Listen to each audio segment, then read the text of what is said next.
হযরত রাবিয়া ইবনে কাব রাদিয়াল্লাহু তাআলা উনি খোলা আসমানের নিচে ঘুমিয়ে থাকতেন, আরাম করতেন। রাত্রে আল্লাহর নবী যখন যেটা দরকার পড়তো উনি ডাক দিলে একই ডাকে উঠে উনি আল্লাহর নবীর সামনে হাজির হতেন আর ওটা পেশ করতেন। এ ছিল ওনার ইশক ও মহব্বত।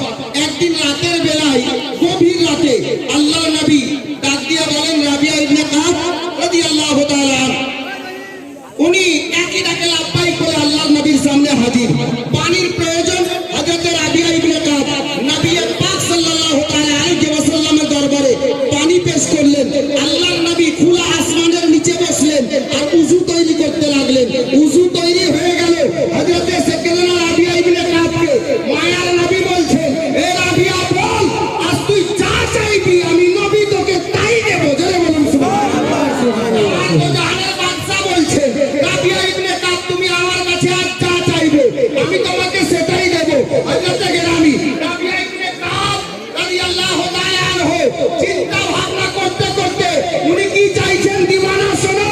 নবী পাকের নিকটে আরজ করে বলেন, ইয়া রাসূলুল্লাহ, ইয়া হাবিবাল্লাহ, নবী গো, আমি সোনা দানা টাকা পয়সা চাই না, আমি এটাই চাই দুনিয়াতেও আপনার সঙ্গে থাকতে চাই, আখিরাতেও আপনার সঙ্গে চাই।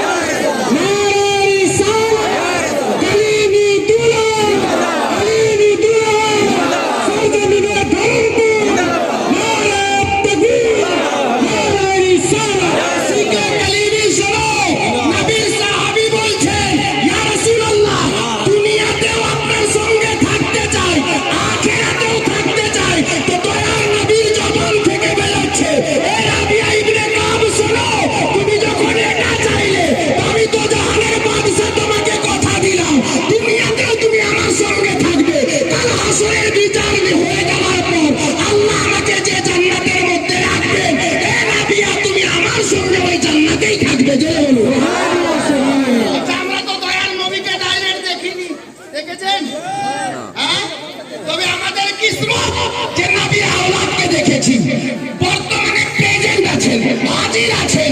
আচ্ছা আপনারা কি চান? ওনারা সাহাবী, নবীকে পেয়েছেন, নবীর সঙ্গে দুনিয়াতেও থাকতে চেয়েছেন, আখিরাতেও থাকতে চেয়েছেন। আপনারা বলেন তো ভাই, আলে নবীকে আমরা সামনে পেয়েছি, ইয়া আল্লাহ, আখিরাতের ময়দানে, কিয়ামতের ময়দানে, হাসরের ময়দানে, ইয়া রাব্বাল আলামিন আমাদের পীর মুর্শিদকে আমাদের সামনে রাখিয়ে। সুবহানাল্লাহ, সুবহানাল্লাহ। যাচ্ছেন কি না? যাচ্ছেন? আচ্ছা এখানে কটা লোক বসে আছেন যে হুজুরকে ভালোবাসি কিন্তু এখন পর্যন্ত ওনার মুরিদ হতে পারেনি, হাত দিতে পারেনি দামানে? হাত দেখান তো বাপ। কারা কারা মুরিদ হয়নি? আপনারা একটু সামনে চলে আসেন, সামনে আসেন। আর সাহাবীরা নবীর সঙ্গে ছাড়েনি, আমরা তো ডাইরেক্ট নবীকে পাইনি, নবীর আওলাদকে পেয়েছি। ইনার সঙ্গে আমরা কি করে ছাড়বো? সুবহানাল্লাহ। ইনশাআল্লাহ এই নিসবত একদিন আমাদেরকে জান্নাতে নিয়ে গিয়ে পৌঁছে দেবে। ভাই যারা মুরিদ হননি সামনে আসেন, যারা মুরিদ হননি সামনে আসেন।